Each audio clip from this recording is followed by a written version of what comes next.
Hey folks, it's the blind guy here coming back at you with a little bit something. Hey folks, it's the blind guy here and I'm coming back at you with something a little new. Those of you who know me know that I love board games, and I thought I'll do a couple board game reviews and see what you guys think. And so this is a game that I've played quite a bit. I've got some friends that really love this game, and so I thought I would let you guys know whether it's something that maybe you should check out. And so that is Western Legends. There's lots of reviews for this online, but I thought I'd give my 2 cents. And I'm also going to give my 2 cents, so that's 4 cents for free. How about that? On the Western Legends Ante Up expansion. And so, for those of you who don't know, Western Legends is what we would call a sandbox game. And so it kind of takes the mechanism that's used in Pandemic. I don't know if that's where they got it or not, but you have a character and you have 3 actions you can take every turn with your character. Pandemic, it's 4, but similar kind of mechanic. And in Western Legends, because it's a sandbox game, that includes all kinds of things. So you have a map, you have a historical character, whether it's Annie Oakley or Wyatt Earp. The guy I was playing last night was called a YB Rowdy, and they all have little cool bios on them, and I think they're fairly accurate, so that's pretty cool. Butch Cassidy, Sundance Kid, they're all in here. And you take your character, and the goal of the game is to score whoever has the most legendary points. They call them LP in the game. By the time somebody scores 25 of those, you'll all take one more turn, and then whoever has the most at the end wins the game. And you earn these points by just doing legendary things around the map. And so you can go to the town and you can play poker. You can rob the bank and become an outlaw. You can arrest an outlaw and become a marshal. It's got some really cool ideas in it. So like I said, you can choose whether you want to become wanted and become a malfeasant, or you can decide whether you want to become a marshal and go and pick on the malfeasants. That's a cool mechanic because the wanted players, they earn points every turn. And so if somebody's wanted, they can accumulate a lot of points if nobody else sends the sheriff after them or goes after them themselves.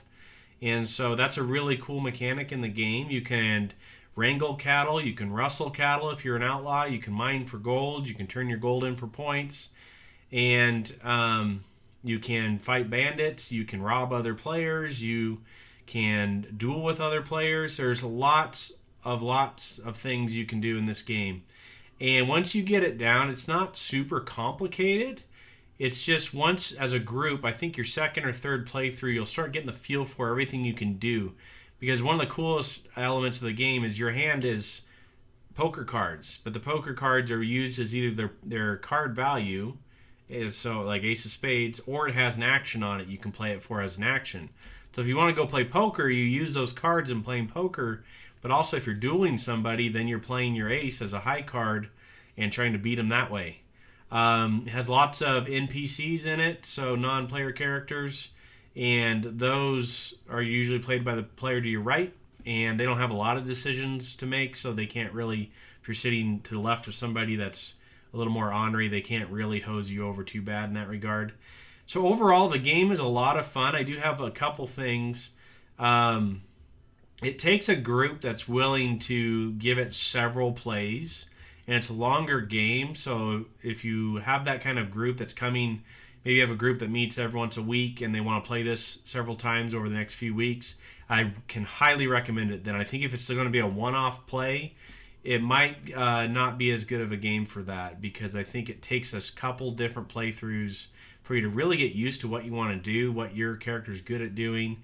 I like prospecting for gold. I think that's pretty cool. I know a couple of my other friends, they like, one really likes playing poker and getting points that way. One likes robbing the bank. So it just takes some time to get used to the way the game works, because it's not like a lot of other games. But last time I looked, I think it was only $45, and you get a lot in the box for only $45. And so I do recommend it. I just think it's not for everybody.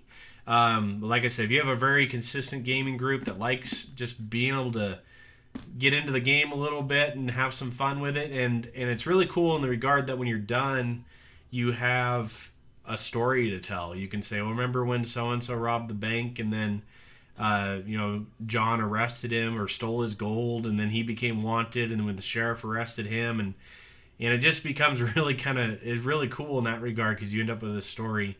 One of my friends said that she has a great time playing it, even if she's in last place, just because of everything she's doing. She feels like she's just kind of building up her own reputation as a cowboy, and so I think it's fun. It's a lot of fun in that regard. Now, the Ante Up expansion adds several modules to the game. There's a train that goes around the board that I could really take or leave. I don't think that adds too much. But you do get more characters. There's a whole other game called Pharaoh instead of poker. You can play that. Most of my friends end up still playing poker. But it is neat, and there's different kinds of cows now. You have longhorns. So I guess what I would say is if you like the game, and if you're willing to play it quite a few times with your friends, then I could recommend this expansion. If you think you're only going to play it once a year, twice a year, then this probably isn't something you'll get.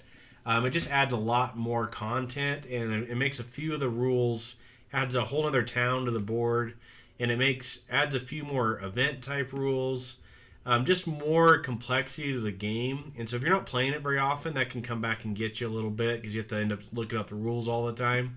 One aspect of the game that I think is maybe something to look out for is we had 5 players. We played it last night. 5 players, and 3 of the players chose to be wanted players. And I feel like that pretty much ended the game for the 2 players that didn't want to do that. Because normally if you have 1 or 2 players who are wanted, the other 3 players can kind of gang up on them a little bit and keep them from running away with the game. But if 3 players are wanted, there's not enough you can do to slow them down. And so one of those 3 is going to win because if you're wanted, you earn points really quickly. You can lose your ability to earn points very easily, but it takes another player to send the sheriff after you or to go and arrest you themselves. And so if there's only 2 good players, they really can't do it. So it's just something I don't think it's like a weakness in the game. It's just something to look out for when you're playing. So maybe if that ever happened again, I was one of the good players and I was pretty much out of it pretty early on. I think if it happened again, I would probably didn't try to just be wanted as well. And so maybe if all 5 players ended up being wanted and bad, it wouldn't, maybe they wouldn't run away with it as easily. So just something that I've seen once happen. I've normally played it with 4 players, and it seems a little more balanced maybe in that regard. So it's a great game. It really does work, despite sounding like it just is tons of things that you can do. But they did a good job with it. It really does work. And we had to reference the rules quite a bit. We hadn't played it in a while. So I think if you're playing it fairly regularly, you'll get the rules down. Cheat sheets definitely help knowing everything you can do and how you do it. Because there's lots of draw a card, discard a card, pay this amount of money. There's things that you just have to look up all the time. So those are my thoughts on Western Legends. I think it is a great game. It's staying in my collection for sure. And I'll put the link for it in the description below. Let me guys know if you've played it in the comments. And I just want to say thank you to my subscribers and guys and girls that are watching this, because I just do this for fun. And so I hope it helps you guys out. And I'll see you on the next review. Laters on the Menjay. Laters on the Menjay.